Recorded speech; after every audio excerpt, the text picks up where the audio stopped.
गुरु प्यारी सात संगत जी, आप सभी को प्यार भरी राधा स्वामी जी। डेरा ब्यास में भंडारे वाले दिन शनिवार और रविवार वाले दिन सत्संग शुरू होने से लगभग 2-3 मिनट पहले एक बहुत बड़ा चमत्कार होता है। जब तीनों लोकों के मालिक बाबा जी स्टेज पर आते ही दोनों हाथ जोड़कर सारी संगत को राधा स्वामी जी बोलकर गुरु गद्दी को शीश झुकाकर बैठते हैं और संगत पर अपनी पावन दृष्टि डालते हैं। जब सतगुरु संगत पर दृष्टि डालते हैं तो संगत बिल्कुल चुपचाप अपने बाबा जी को देखती है और बाबा जी भी एक एक करके संगत पर दृष्टि डालकर उसकी हाजिरी लगाते हैं कि कौन कौन घूमने फिरने आया है, कौन सेवा करने, कौन सत्संग सुनने और कौन अफरा तफरी करने आए हैं। बाबा जी सब जानते हैं। एक बार पंडाल में 10 लाख संगत बैठी थी। सेवादार ने पूछा, बाबा जी इस बार भंडारे पर बहुत भीड़ है। तो बाबा जी बोले, सत्संग सुनने तो केवल 15 लोग ही आए हैं। कोई कुछ लेने आया है, कोई कुछ खाने आया है और कोई सिर्फ मौज मस्ती करने आए हैं। बाबा जी सब जानते हैं। कोई परिवार के साथ घूमने फिरने आए हैं, कोई अपने बुजुर्गों को लेकर सत्संग सुनने के लिए आए हैं। नामदान की पर्ची लेने के लिए हम लोग चाहे जितनी मर्जी तैयारी कर लें, लेकिन सतगुरु ने जिसे नाम देना है उसे ही देना है। किसी को तो सतगुरु पहली बार में ही नामदान दे देते हैं और किसी को 10-10 बार भी नहीं मिलता।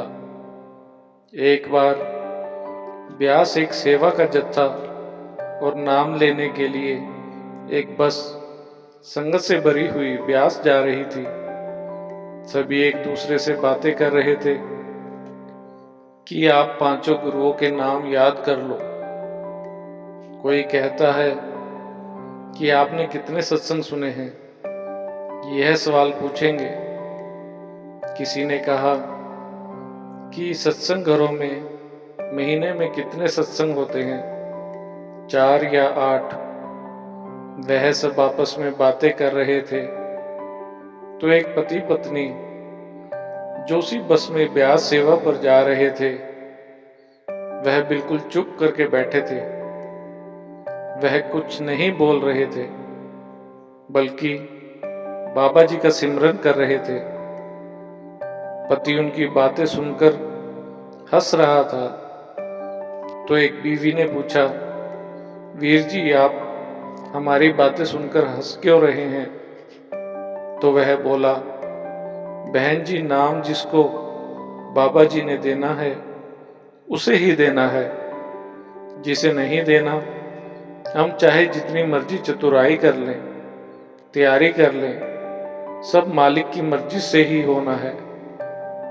तब उसने बताया कि मेरी पत्नी सत्संगी परिवार से थी। वह सत्संग भी जाती थी और सेवा भी करती थी। जब मेरी शादी हुई तो मैं बहुत शराब पीता था, लेकिन यह मुझे हर रविवार को सत्संग पर लेकर जाने लगी। धीरे धीरे मैंने शराब पीना छोड़ दिया। यह बाबा जी की मर्जी से छूट गई। तब वह मुझे ब्यास डेरे भी लेकर जाने लगी। ऐसे मैं 8-10 बार सत्संग में भी गया, बाबा जी के दर्शन किए तो वह फिर मुझे नाम के लिए कहने लगी।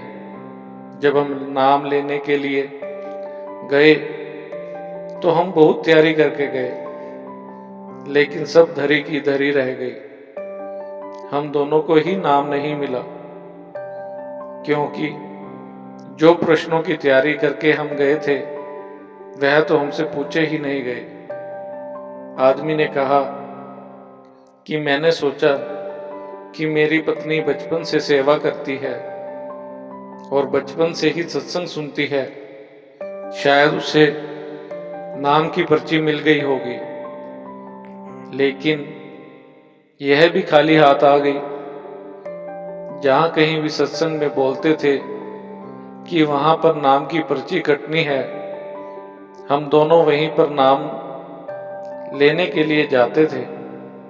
मुझे तो तीसरी बार में नाम मिल गया, लेकिन मेरी पत्नी को 10वीं बार में नाम मिला। वह मुझे भजन सिमरन करते देखती थी तो वह कहती थी, मैं क्या करूं। उसने एक बार बाबा जी से भी प्रश्न उत्तर में पूछा, बाबा जी मेरे पति जब भजन सिमरन करते हैं तब मैं क्या करूं। बाबा जी हैरान हो गए कि यह क्या कह रही है।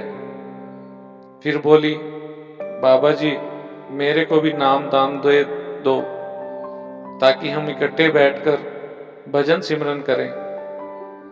बाबा जी बोले, अब असली बात पर आई है। तो बाबा जी ने सिर हिला दिया।